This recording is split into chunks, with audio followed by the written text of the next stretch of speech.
आप देख रहे हैं क्राइम न्यूज 24, हर अपराध पर पैनी नजर।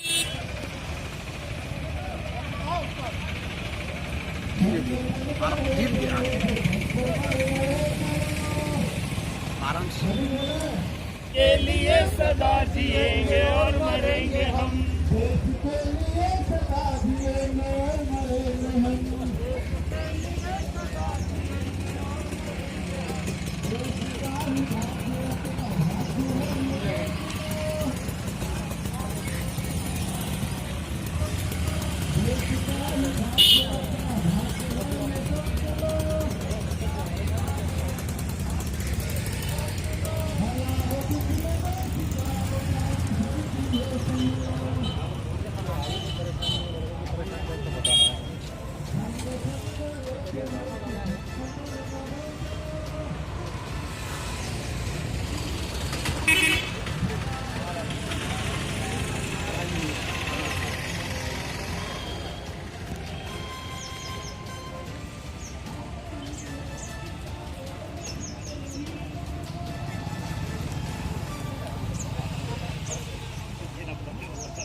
कलेक्टर महोदय की अपेक्षा थी महोदया हमको आज कारण बताएं अनुपस्थिति का।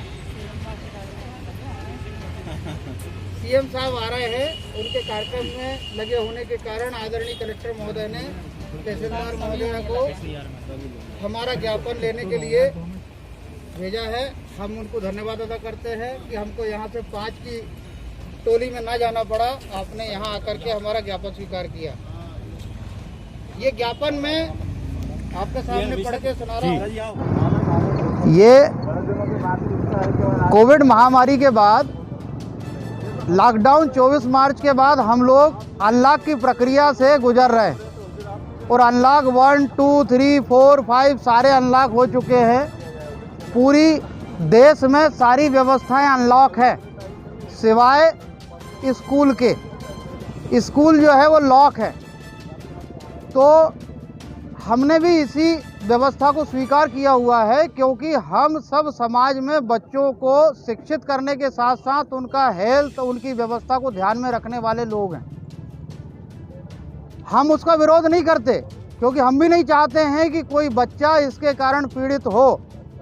पर ये जो अनलॉक हुआ है वो शासन के कहने से लॉक होने के बाद क्रम से अनलॉक हुए हैं और लॉक होने का जो दुष्परिणाम लोगों ने, व्यवसायियों ने भोगा है, उसके लिए शासन ने उनको हर स्तर पर अपनी तरफ से मदद और सुविधाएं दी हैं। तो आपकी मुख्य मांग क्या है? हमारी मांग मुख्य ये है कि 9 महीने में जो हमें हमारे पास राशि मिलना चाहिए थी वो अप्राप्त है।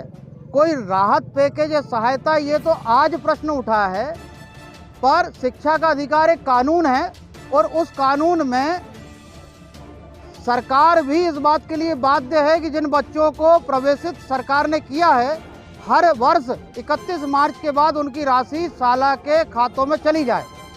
4 वर्ष से साथियों के स्कूल खाते में राशि अप्राप्त है और उसके बाद ये जो कोविड पीरियड आया है इसने एक भ्रांति उत्पन्न कर दी है क्योंकि विगत मार्च में ये लॉकडाउन होने के बाद सरकार ने पेपर के शेष रहते हुए जनरल प्रमोशन की घोषणा की थी और कहीं ना कहीं वो बात हमारे पालकों में घर कर गई कि जब आखिरी के 2 महीने में लॉकडाउन पे जनरल प्रमोशन हो सकता है तो अब तो बहुत लंबा पीरियड है और अब तो हमको जनरल प्रमोशन मिल ही सकता है।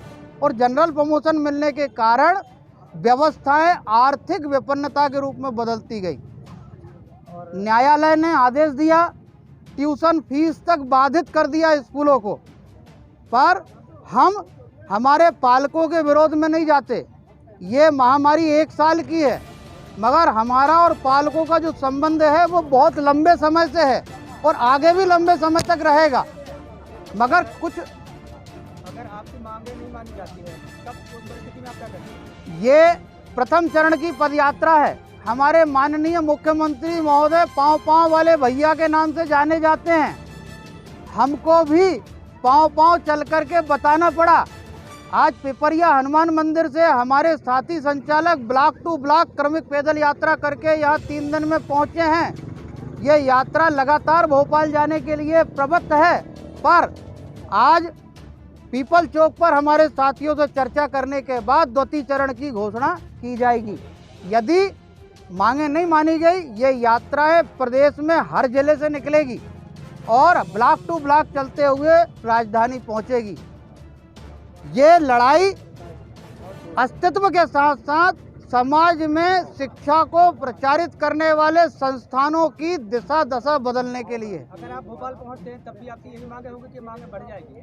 नहीं, कोई बढ़ने वाली मांग नहीं है। आपका परिचय? रविशंकर राजपूत, प्रदेश संगठन मंत्री, society for private school director, Madhya Pradesh.